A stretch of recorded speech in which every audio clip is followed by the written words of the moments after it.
Hey everyone, this is Kevin from thechesswebsite.com, and today we're going to be going over the Balogh Gambit, which has a pretty sneaky trap that I think a lot of people are going to fall for. Now, the Balogh Gambit derives from the Budapest Gambit, which is one of my favorite openings in chess, and that is d4, knight to f6. I like players that play e4. So when I see d4, I like to try these random gambits like the Budapest. And when they play c4, we play e5. Now they take here and then we play knight g4. Just saying, hey, we want to capture this pawn on e5. And if you want to try to hold on to it, you're probably going to be messing up your structure. And it's very difficult for white to hold on to that. And so a lot of players will just play e4. Say, you know what? I'll give you that pawn back. If you want to take with your knight and we control the center of the board and you've moved your knight now 3 times in the very early stages, that's completely fine. But white doesn't know what we're up to because we're not looking to take this pawn on e5. We have our knight on g4. We're attacking the weakened square on f2, and we're going to look to continue to give up more material for an even better attack. And that starts with the move d6. And after they take, we're going to take with our bishop, and this is starting to lay the foundation of the trap. Usually when you're playing against a gambit, you want to get your king to a safe spot as fast as possible, and that typically is in the form of castling because, hey, why did they give up that material early on? It's typically because they have a strong attack, so you want to try to castle quickly, and so a pretty logical move is to play knight to f3. Next move, get the light square bishop involved into the game, castle on the king side, and white's got to be sitting there thinking, okay, I'm up in material, I have a safe king, things are good. Unfortunately, they've already fallen for the trap. It's not like, hey, they have to do something crazy. No, they've already fallen for the trap, and that is because we have the move bishop to b4, check, and white's in a tough spot, and they can play bad and they can play worse from here. And so we're going to look at the options that they have. You know, they could block it with their knight on d2. They could play bishop to d2. They could play knight to c3 if they wanted to. They could even move their other knight to d2, or they could even play king to e2. So we're going to look at all these variations and see why they've already fallen for the trap early on in the Balogh Gambit. Now, the first variation we're going to look at is knight to d2.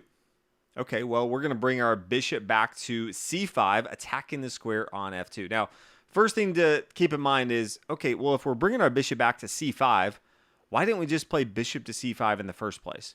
And it really comes down to blocking their queen from our queen. If we just come back here and say, okay, bishop to c5 right away, well, now they can just take our queen. We take their queen, and then they play like bishop to g5, and they're completely scot-free. We have to now block this, and then they have time to maneuver around, and we don't get a strong attack against our opponent. Yeah, we can potentially get this pawn here, but that's about it.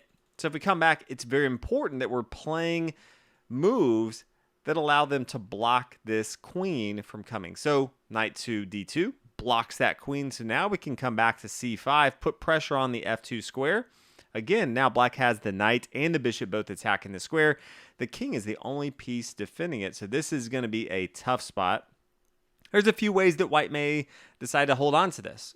It's not going to work if they, play queen to e2. You can probably see that. Yes, it adds a defender here, but black can just play bishop to f2. Like, that's not going to work. They're not going to exchange here. So then what? They play king to d1, and then we play knight e3, and then they're stuck. The king can't go anywhere, so they're essentially forced to give up their queen.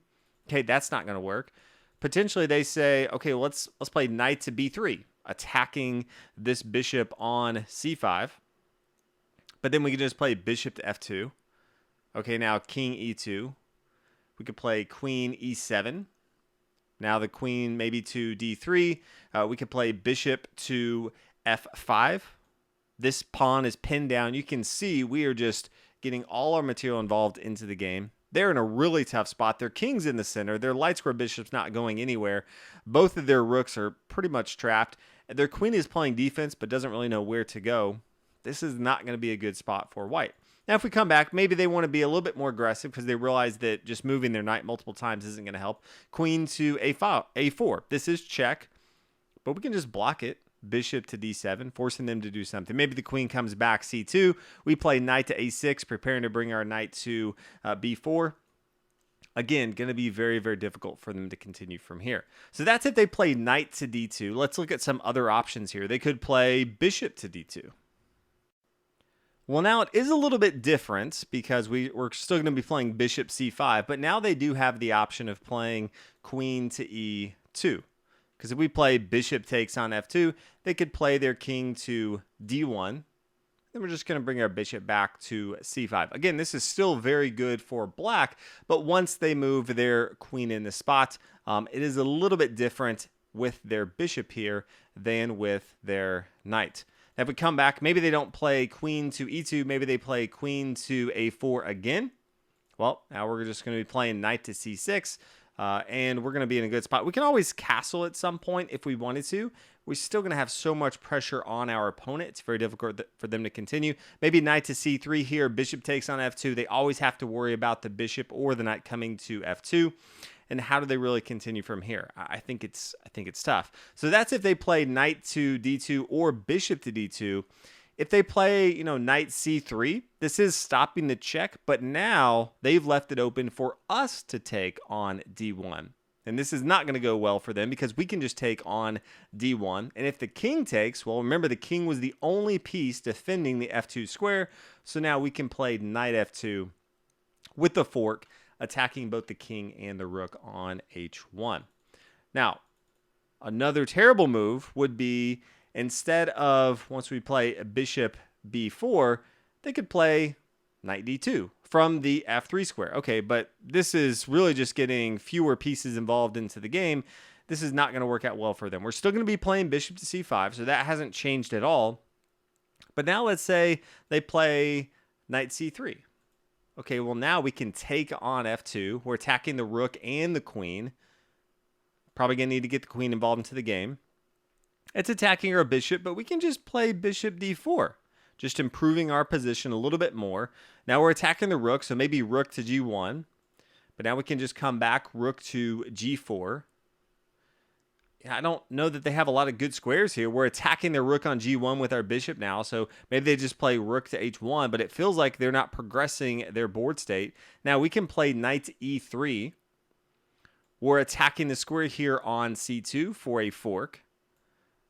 Things are not looking good for white. Now, one option that they may be thinking about, which is not going to work out for them, is if they play knight to d2 from here, they could think that this prepares for f3. So we play bishop c5, they play pawn f3, but then we're still going to be playing knight to f2. Maybe they play queen a4 check, and then we just played knight c6, and it pretty much have stopped all their threats. Queen to b5 attacking our bishop. That's fine. We can just play bishop to e3. We completely control the center of the board, and they can't do much. Now, that's if they're using pieces to block the check. They could always just play king e2, but this is not going to go well for them. We take with our queen on d1. After the king recaptures, we play knight takes f2, and this is fork, attacking the king and the rook. So that is the Balogh Gambit, specifically if you see the trap and they fall for that with knight to f3. You see that, immediately play bishop to b4 and know that you should have a pretty easy game from here. So thank you guys so much for watching the video, and I'll see you guys in the next one.